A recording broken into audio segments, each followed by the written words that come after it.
Hi folks, welcome back. Thank you for watching. Please do hit subscribe if you haven't done so yet. It really does help when you do that. So today folks, welcome to the end of month Q&A video for May 2022. And again, there's been some really big videos this month, one way more than all of the others, which I'll tell you about in a minute. But I've got a lot of your questions to get through today. So I've had to be really selective this month, really kind of brutal as to which questions I chose because there were so many of them. So sorry if you asked a really good question and I miss you out of this video, but I'm going to cover as much ground as I possibly can. So, first up this month, Kevin. Hey Joe, love your videos. Your enthusiasm is infectious. Thank you, Kevin. I just wanted to ask if you use hearing protection when you shoot your amp demos at volume. Sometimes you look a little uncomfortable and even report getting headaches. All the best. Right, so I do very often use earplugs. They're those sort of like gummy things that I think they're mainly designed for swimming. You sort of roll them up and shove them in your ears, and of course because I've got long hair it kind of covers it over and you can't see that I'm wearing it. But the one thing about those is I do really struggle to play and feel what I'm doing when I've got them in, because it takes off all the high frequencies. You just get that sort of sub bass coming through, and it's really hard to kind of judge how you're picking the guitar, how you're fretting the guitar, if you've got sort of clangy noise coming through because you're not playing properly, because the earplugs take all of that out. So this has become much less of a problem for me since I started using my 2x12 cab to shoot pretty much all the demos, because I used to have combo amps right next to me. So if I'm sat here, the amp was kind of here and it would just blast you straight in the ear, and that was really painful. But now I've got the 2x12 on the other side of the room facing the opposite way. So in a small room, it's really, really loud, but there's a lot less of those really kind of grainy high frequencies, the ones that really screw with your eardrums, hitting me dead on, and it's a lot more comfortable. But yes, sometimes it is really loud. And when I was doing the Highlight Custom 50 amp demo last month, that was a 50 watt high watt type amp right behind me running at 50 watts in a tiny room. And yeah, I should have worn hearing protection for that one. I didn't, and that's the video you're referring to where I had a headache at the end of it because it was brutally loud and I just wanted to do as good a job at demoing that amp as I could, so I really wanted to hear everything. But yes, sitting in here for a few hours playing that at volume was a little bit daft. So I usually use hearing protection, but I try not to if I can get away with it and it's safe to do so. Fortunately, I've been doing this for many years and playing at crazy volume in this small room, and my hearing's actually fine. I haven't noticed any hearing loss or tinnitus or anything like that. So I think I'm pretty good with it, but yes, I probably should wear hearing protection more than I do, but I do on occasion. Simon Duncan. Perky, are you sure your mic setup has minimal phase issues? A good way to check is to flip the phase on one, then move that mic until you get maximum phase cancellation, then just flip it back in phase again with the phase button and the mic's new position. Yes, I am very sure that there are no major phase problems with my audio, and you're right, that is a very good way to get two mics in phase, especially in the studio. Flip the phase until they're completely cancelling each other out as much as possible, bring it back in, and you've got the most in phase it can be. Now, when I'm doing these videos, I use my 2x12 cab for probably 80 or 90% of the videos I do nowadays, because I've set it up with a Celestian Gold and the Scumbag S75 PVC running together, and they're both the kind of old Celestian Gold, Silver Blue, Alnico type thing. And almost all of my demos use the Orange Retro 50, my JTM 45 clone, and the Dr. Z Z-Rec, which is a kind of AC30 type thing. So that cabinet is set up to be kind of as good as it could possibly be for those three amps, and it just gives me the sound I want straight away. So I have worked out through a lot of trial and error over the years the exact placement that the three mics need to go to be perfectly in phase. So the ribbon mic kind of hangs in a cradle, the cradle just touches the grill cloth. The condenser mic sits in one of those kind of like circular clips, you open it up, put the mic in and it grips it, you put the claws of the grip on the grill cloth. The dynamic mic, I sit about 1.5 cm back off the grill cloth because that makes about 4 samples worth of difference that brings it perfectly in phase with the other two. So nothing is left to chance. I have made videos before about how I record audio for the videos. I'll link to that up there now if I can find it. But yes, I'm very, very sure that my 3 mics and the room mic are as in phase as they can possibly be. The room mic will always be relatively in or out of phase because it's a very different sound source. You're getting all the reflections rather than the direct speaker sound. But flip the phase and the thicker one is usually the most in phase. So I'm very, very sure nothing is left to chance in these videos, don't you worry. Monkey Magic. Sounded great with both. I think the bigger pot sounded better to me. Brighter, which I liked. Was it new strings with both sets of pots? Now this was the video that kind of blew up for seemingly no reason. And I fitted my trusty Les Paul, which is just back from having a fret dress actually and a bit of nut work, and it's now playing amazingly. I fitted this with the nostalgic hybrid pots, which were very overvalued. They're kind of up in the 7, 8, 900k range. And the theory was that that would get closer to what the pots in burst Les Pauls read nowadays, with about 60 years worth of mileage on it. As you use the pots, it wears the carbon track away and the resistance shoots up. So when you hear something like an Emerald City Guitar video or a Carter Vintage demo of a burst recorded nowadays, can we get this guitar sounding closer to what those guitars sound like today with higher value pots? And I think the YouTube algorithm had been drinking, because it kind of for the first day or two just trundled along at the usual rate of views I get, and then just shot up, got about 2,000 views in a day, and then just nothing after that. So I don't quite know what was going on there, but it got a huge amount of views very quickly. In terms of that demo video, it was the same set of strings because I wasn't touching the pickups. I was just in the back cavity adjusting the pots. So I could just unscrew the back, replace the pots, put it all back together. Pickups didn't move. The strings were exactly the same. The action was the same. Nothing actually changed about the top side of the guitar. It was just the internal. So it was exactly the same set of strings for both sets of playing. Rockin' Lee. I like the higher value sounds but worry about diverging from base 500k values.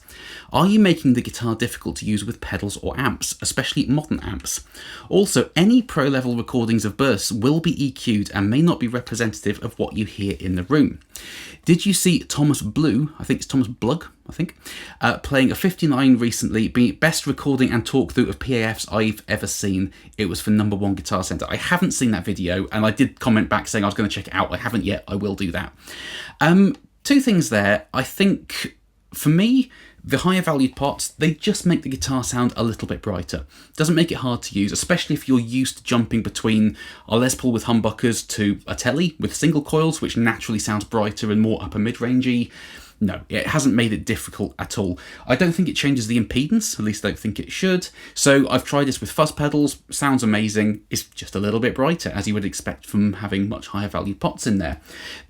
Going from the sort of the 500k pots to the 900k pots, it didn't make it a huge amount brighter, and I can only assume that 500k is already letting 99% of the pickup signal through. It's not shelving off too many high frequencies.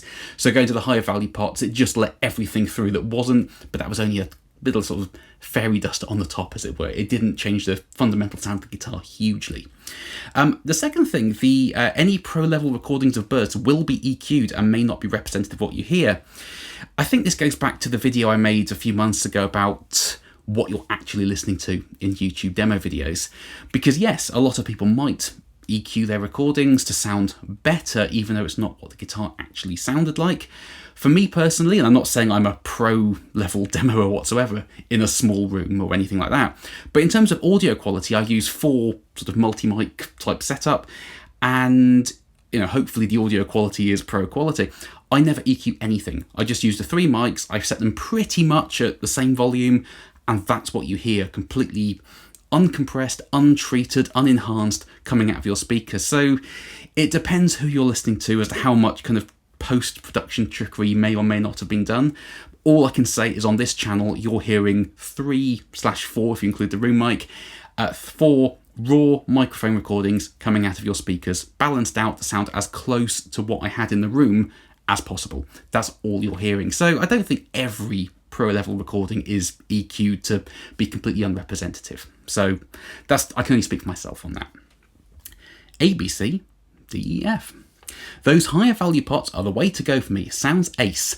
With the standard value pots, I feel like something's lost and it's there with the other pots. Great video.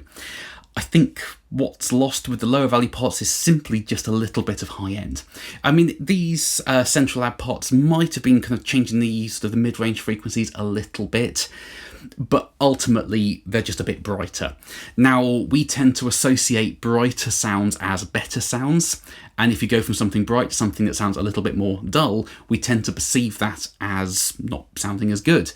Whereas if we listen to the dull thing in isolation, it might sound absolutely glorious. So going between the two, we tend to prefer the brighter sound to the less bright sound in any comparison video, regardless of whether it's a speaker, a pedal, pickups, whatever. So that's likely what you're hearing there. But I agree, I love these higher value pots. I love the clarity that they bring to this guitar, absolutely. And they're staying in there for good. Jean-Pierre Desrio. I'm sorry, Jean-Pierre, I think I've just killed your surname there, but please forgive me, I'm a dumb Englishman. Gibson is aware of using high-value pots in their guitars. You will rarely find pots below 490 to 500k in their guitars. I saw a video from master builders from the custom shop explaining that. Yes, I'm sure that's absolutely true, but when we were talking about higher valued pots in that video, we're not talking about 490 or 500, we're talking 600, 700, 800, 900, so significantly higher value pots to the standard 500k. So yeah, in my experience of measuring Gibson pots, they tend to read in pretty much exactly at 500, very rarely less than that, but we were talking about kind of 800 and 900k pots in that video. That was the point of that one. Ari Carlson, just subbed. Thank you. You have some really nice topics on your channel. Really enjoyed this one too, although I didn't hear a massive difference between the two setups, except when playing quite gainy. Maybe it's more apparent in the room. Nope, it was pretty subtle in the room as well, to be honest. As I said, we were getting a little bit of extra brightness from this guitar with the higher value pots in, but it wasn't night and day. It wasn't a colossal difference. And unless you were A-Bing between them and had the other as a point of reference, you would probably hear the 500k pots on one day, the 900k pots on another, and think you're listening to exactly the same recording, probably. We're talking subtle differences, but as I always say, tone chasing, and subtleties are what tone chasing is all about. I've even lost track of my own little catchphrase there. Mark Wright, it's all percentage, and with everything you do, you're getting closer. Exactly.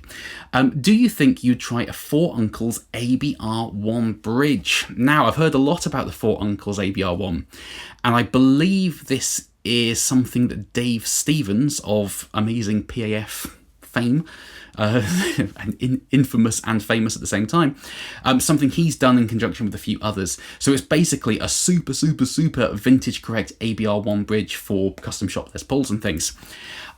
I don't think I'll try one for two reasons. Firstly, they're astronomically expensive. I can't remember exactly how much they are. You have to do a lot of digging and send some Facebook messages to find out that it's not publicly available how much they cost.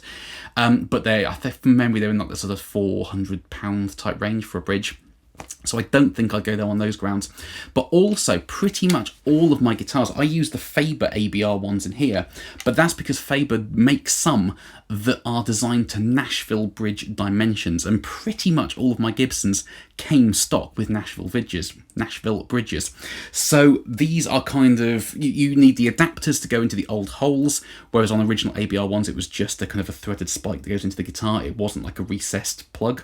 So you have to use the adapters, and they're made to fit a guitar that was designed around a Nashville bridge. The only Gibson I own that uses a traditional sized ABR1 is my 330, and I love how that guitar sounds already. I don't particularly want to be messing with it, and for 400 quid I definitely don't want to be messing with it. But never say never. I'd love to try one out if one happened to kind of land on my doorstep, but I probably won't be ordering one myself. It's a lot of money, and it would only fit one guitar I own, so it's a little bit surplus to requirements. A, B, C. Great review and reaction. I'm going to put this down now because it's really heavy. Totally agree on your point about variability in the sound of vintage electronics. The original Mistress is a collector's item at this point, and for good reason. I'm guessing if I had both original and recreation, I would never use the original since it's worth so much, it's huge, it's noisy, and I'd worry I'd break/damage it. So kudos to Past Effects and others, such as Retrosonic, for making this available. Absolutely. And I think that's such an important point. I love my original Mistress. I think there's another comment actually about the electric Mistress. Oh yeah, here. Morbid Rocker Dude. Great demo. I hear some 2% more sweetness coming out of the original one. Now, to go back to the original question, yes, that 2% sweetness is arguably true, but the recreation has a much lower noise floor. It's much cheaper. You can buy it. It runs off a standard power supply. It's small and so it fits on your pedal board. If you break it, you can repair it easily with readily available components. So yes, you might lose that 2% sweetness, but you gain 400% of actual real-world usability. And if you care about the noise floor, like I do, if you're doing a studio recording, you will have much better luck using something like the Retrosonic or the Past Effects Elastic Mattress than using the original, because the noise floor on the original is pretty much unusable. It's amazing, but it's kind of really bad on the noise front, whereas the modern reproductions kind of largely fix that noise problem. Not entirely, because that's just the nature of the circuit, but it's so much lower on modern versions. So you might lose your 2% sweetness, but you can use it and power it and break it without sort of fearing you're writing off some sort of collectible vintage pedal. So absolutely, I think that's such an important point about modern reproductions of classic pedals. They might not absolutely get their 100%, but you're gaining a lot more than you're actually losing, I think. Danny T. Great video, Joe. Very informative, and the tones were awesome. Thank you, Danny. The Dr. Z amp is my favourite. I was intrigued, if you're watching this, Danny, which Dr. Z amp was it? Because I had the Z-Rec and the Z-Master both in that video.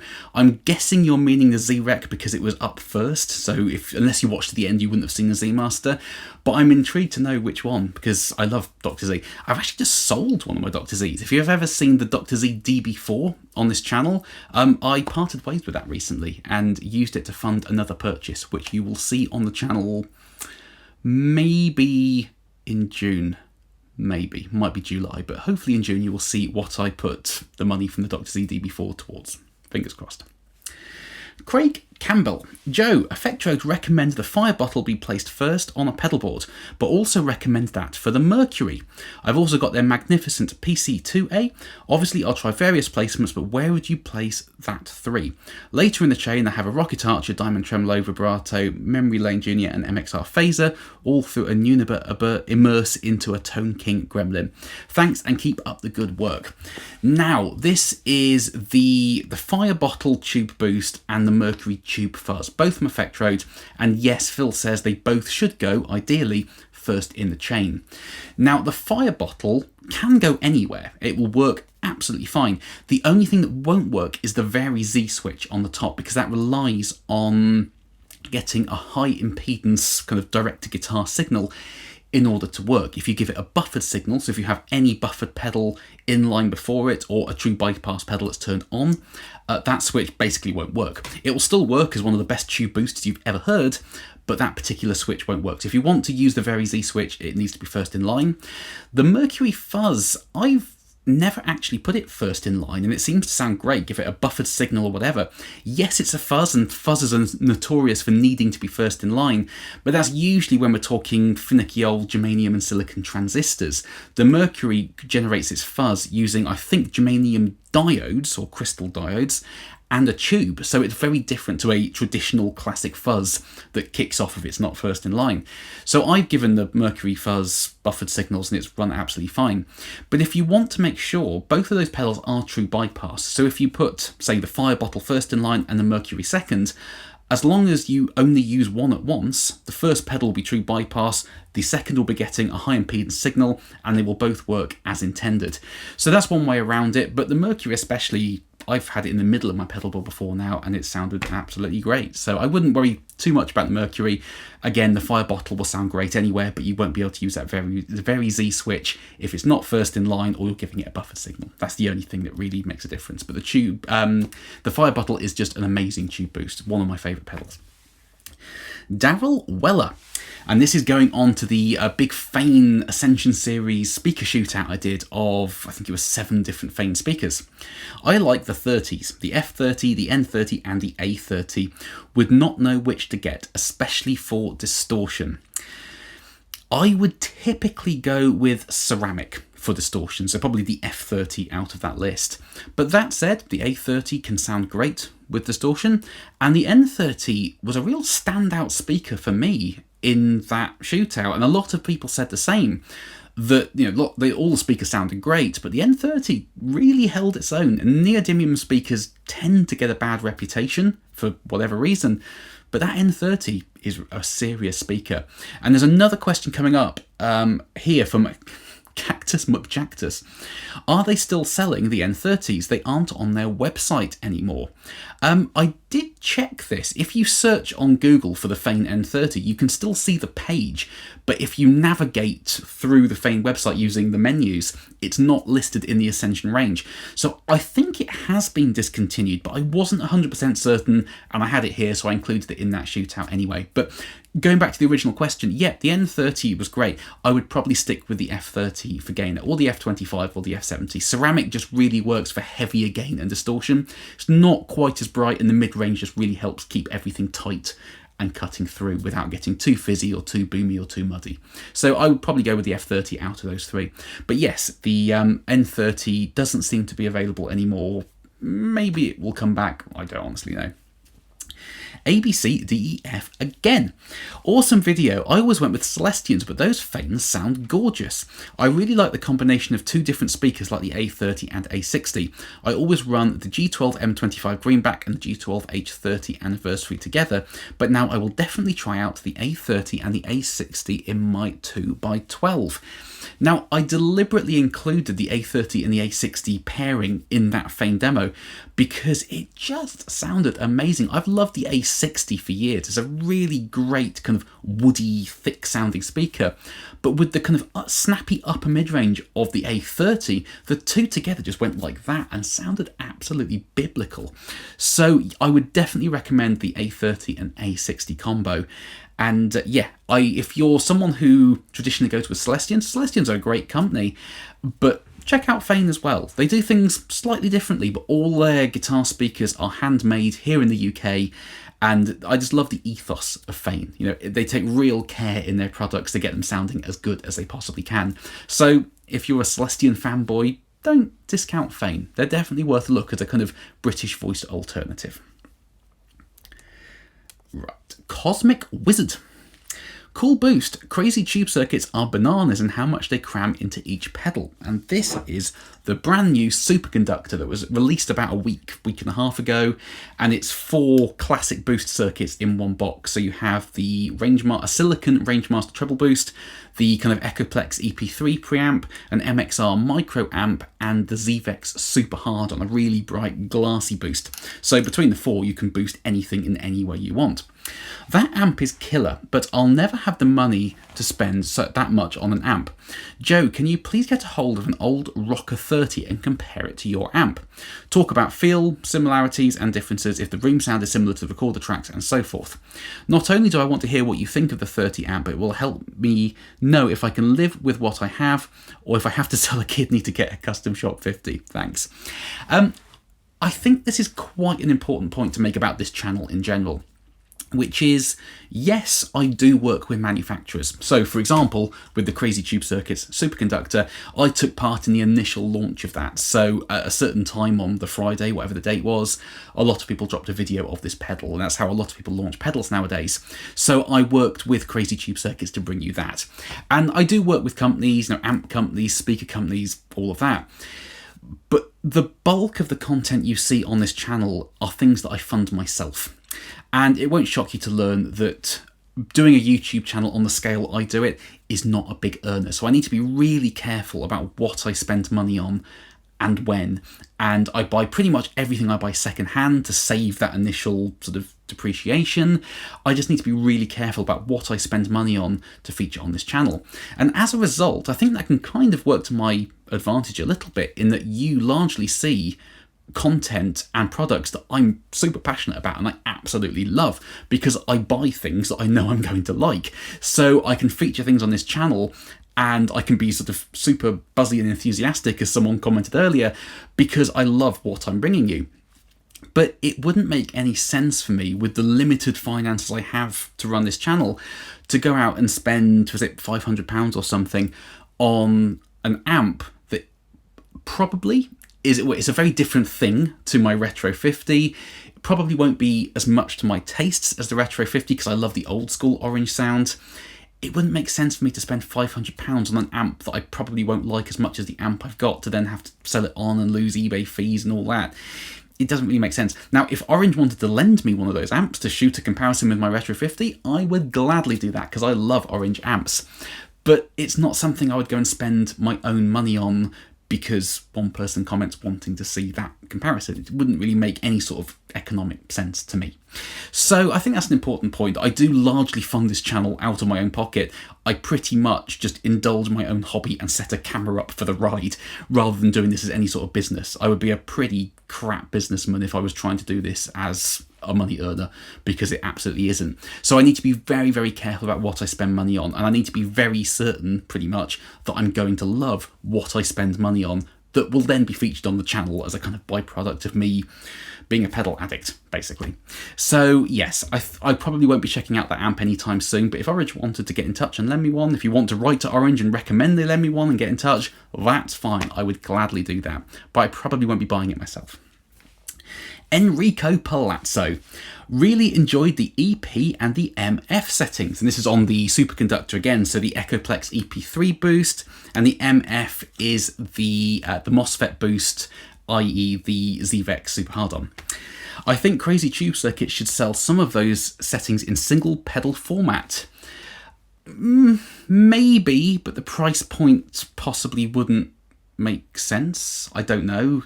And also, you'd probably go and buy the originals, I would guess. I think having the boosts together in one enclosure is the selling point of this pedal rather than each of them individually. But, you never know. Thanks, Joe, for your videos. You're really helping me out to stay sane in this period of bad mental health. Well, I'm sorry to hear that, Enrico, and I'm glad the videos are having a positive benefit on you, because without going too deep into it, the videos have a positive benefit on me too. As some of you might have seen, I made a short film a few years ago about some struggles I have with mental health and the condition I have, and doing this channel really helps keep me sane, for the want of a better expression, as well. So I'm glad that it kind of helps me to kind of deal with everything I'm going through, but I'm extra glad to hear that it helps other people as well. So thank you for that comment, Enrico. It really meant a lot, and I really hope you feel a little bit brighter very soon. Doug B. Perky, do you have a break-in regimen for the speakers before doing these tests? It varies, but usually I will give it a couple of weeks of playing at good volume with a good amount of low end. And after that, it never seems to change a huge amount to my ears, but everything seems to stabilise and just sound really nice. So just playing it is the break-in. Some people connect it to like an MP3 player and blast loud music through it for a day or something. A lot of speaker manufacturers do that before they ship the speaker to you. So when I did the Fane shootout, the 3 new speakers, the F25, the F30 and the A30, Fane did the break-in for me. They said they've put it through its paces, they're definitely broken in, they're sounding as they should, so just go for it. So I didn't have to waste several weeks breaking those 3 speakers in. But yeah, when I buy a speaker myself and it's brand new, I won't record anything on the channel with it until I've put it through its paces and really given it some hammer for a good few weeks. And just to make sure that it's not going to change or it's not sounding overly bright or whatever. So yeah, I just play it a lot. There's a simple answer to that one. Kapow225. Every speaker shootout where the volume is not levelled between entries is null and void. Our ears like the louder ones better almost every time. And you're absolutely right, Kapow225. And it goes back to what I was saying earlier about my Les Paul. The higher valued pots make that guitar sound brighter, and in an A-B comparison, most people will prefer the brighter sound simply because it's brighter. It might not necessarily be better or to their tastes, but because it's brighter compared to something that sounds dull in comparison, people tend to prefer the brighter sound. It's just a psychosomatic thing. And the same is absolutely true for volume. So we tend to perceive louder sounds as being better sounds. So in a speaker comparison, you're absolutely right that if one speaker is slightly lower in sensitivity rating and therefore quieter in the real world, we will tend to perceive the louder speaker as being better, even if they're the same and one's just a bit quieter. So the volume can play a difference. Now, when it comes to normalising levels between 2 speakers, you can do that, and that will allow you to compare the fundamental EQs of those speakers in a more real world sort of accurate way. But the sensitivity rating of a speaker is a very important consideration. Some people like super efficient speakers, some people like speakers with a lower sensitivity rating so they can drive the amp harder and not blast their eardrums out. So if you were to normalize the levels, you wouldn't get any idea about the sensitivity rating of the speakers. So what I tend to do nowadays in speaker comparisons is give you both. I'll do one bit of playing with the levels exactly as they are. This is if one is much louder than the other. I'll do some playing with them not normalized, and then afterwards make it very obvious on screen that I'm matching the levels to compare the fundamental sound of the speakers separate from the sensitivity rating. So I tend to do both nowadays, but ultimately everybody wants something different from a speaker demo. And unless you give both, like I try to do, some people will, if I normalize the levels, Kapow 225 would probably be very happy. But then the person who wants to hear the difference in sensitivity ratings because they want a lower efficiency speaker to put in their amp wouldn't have a clue about the sensitivity rating, so they would be disappointed. So it's all a balancing act. Everyone wants something different. So I think nowadays the best way to go is to cover both grounds. Not normalised and then normalised, and hopefully everybody is happy to some degree. Gian Piero Vina. Wow, great job, thank you. Which overdrive would you suggest for low gain and low volume (home use) with humbuckers? Now this is the video that went out a few days ago with 16 different amazing overdrive pedals. And before I get to this question, I was going to screenshot a load of the replies to put them in, but it got a bit ridiculous because out of those 16 pedals, I think every single pedal had somebody comment saying that pedal was their favourite out of the 16. And it just goes to show why we need so many overdrive pedals, because everybody wants something different. They were all vaguely similar, but they all had subtle differences between them. And those differences are what set one pedal apart from the next, and everybody wants something different. So it made me really happy because I love all those pedals dearly, but everybody had a different favourite. It just proves why a video like that is hopefully relevant to a lot of people, because everybody was picking their own individual favourites out of the lineup, so it was cool to see. Anyway, to get back to the question, which overdrive would you suggest for low gain and low volume home use with humbuckers? Low gain with humbuckers at low volume, the Kingsley Page, I would say. It's an amazing low gain kind of boost and light overdrive. The tube in there gives you a lot more of that kind of cranked, well, it gives you a bit more, not a lot more, of that cranked amp feeling at low volume at home, and it sounds amazing with humbuckers. So I would go with that. The tubes do, depending on the design of the pedal, they do make a little bit of difference to the feel of the pedal, the compression characteristics and the breakup. So for low volume, I would tend to go with some sort of tube overdrive if you're a tube amp guy and you like the cranked amp sound, which not everybody does. Some people love their Kempers and that's absolutely fine. But if you're an old school traditionalist like me, a tube overdrive will give you a little bit more of that kind of saggy tube feeling at home at low volume. So Kingsley Page, and I would tend to recommend that pedal for most things anyway, because it's just one of my favourite overdrives I've ever played. 6 Blade Knife 44. Good variety of pedals. I like the Governor best, unsurprisingly, as I've used one for a long time, and also the Kingsleys and the King of Tone. Would have liked to hear an old Rat in there also. One of my favourites is a version 2 Kingsley Harlot, which I use a lot. I'd love to check out Harlot, actually. Had quite a few comments saying I should have included a Rat in there. The reason I did consider it, the reason I didn't was because I wanted to keep that video very firmly in the soft clipping overdrive territory, and the Rat is a hard clipping distortion pedal. You can use it for some amazing low gain crunch sounds, so it wouldn't have been out of place to put it in there, but then I could have included a very low gain fuzz and a boost and things like that. I wanted to keep it just as purely overdrive pedals, but that's the reason why I didn't include a Rat, but I absolutely could have it. It's great at low gain. I've got the Jam Pedals Rattler Plus, which has the low gain switch, and it is such a cool kind of vintagey, crunchy overdrive preampy type sound. Very, very cool. So I need to use that pedal more. I'm going to try and get it in a video at some point very soon. S4444. Have an EP booster and love it. Would this be very similar? Now this is the Past Effects Preamp Crunch. It's basically the one knob preamp from the CE1 Chorus Ensemble, which can sound great when it's driven, and you can use it as a really nice sort of crunchy boost and overdrive. compared to the EP booster, which could also be the EP mode on the Crazy Tube Circuit's Superconductor, this will sound more grainy. I think it's quite a sort of bright, aggressive, fizzy breakup when you push this hard, whereas the EP booster is a bit kind of fatter and full frequency and less fizzy, I suppose. Now, both are great, both have their place, but if you're after a traditional boost sound, I would probably go for the EP. But if you like those kind of old Chili Pepper sounds where Frusciante's ragging the input of his CE1, this is great. And it's a phenomenal sounding pedal when you really get it cooking, especially into an amp that's gaining up or into another overdrive pedal. But it's definitely its own thing. And it is something of an acquired taste as well. So it's arguably going to please less people than the EP boost. So if you want to play it safe, go with the EP. It sounds like you've already got one, so that's great. If you're after something that's pretty different and a little bit more kind of raggedy and rock and roll, definitely check something like this out. But they're very different things. And finally this month, Maya L. If you're a girl, then you need to update your style. But if you're a guy, you need to grow a beard or cut your hair, I assume you mean hair, because I can't tell if you're a boy or a girl.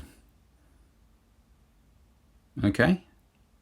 It always makes me laugh when people comment that, because oddly enough, I've had that comment quite a few times, and people seem to think it's a massive insult. And, you know, I've heard it 1,000 times before. I've got long hair. Get over it. If you're coming to this channel wanting to see kind of grizzly manliness, you're probably in the wrong place anyway, regardless of the length of my hair.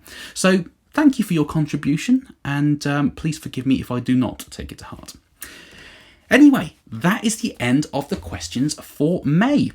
So thank you ever so much for all your questions. As I said in the intro, I had to be quite kind of brutal with how many questions I featured because there were so many this month, so many really good ones. So sorry if your question got missed off the list today. But please do comment underneath this video with any further questions. I'll at least reply in the comment section, maybe feature you next month if it's going to be relevant to a lot of people. And yeah, fingers crossed there should be some good videos coming in June. But I've got to say, I'm really behind with videos at the moment. This is the last video. I'm filming this on the night of the 30th, so it's going live in a couple of hours, so I need to edit it pretty quickly. And I don't actually have a video for the 5th of June yet, so there should be some good videos coming, but it's going to be as much of a surprise for you as it is for me, because I don't know what they're going to be yet. I think there's probably going to be a demo of a Fane speaker, probably the A30. There might be the new purchase that I have funded with the sale of the Dr. Z amp. If a component arrives in time to make a video this month, as I said, it might be July by the time that arrives, and it's good to go. I think there's going to be a Hageman tube boost coming, which will be, I think it's just called the Boost, which has a T7 tube in it running at starved voltage, but it doesn't behave like a starved voltage tube. Very cool thing. So I think that's going to be coming, but it's very much subject to change because I have literally shot nothing for next month yet, so I really need to get on with it. Anyway, thank you ever so much for watching, folks. I love doing these Q&As, and thank you all for your amazing questions this past month. Please do carry on subscribing. I know I always say it, but it makes a huge difference when you subscribe to the channel. I hope these Q&As are interesting for you, and I will see you very, very soon. Bye-bye.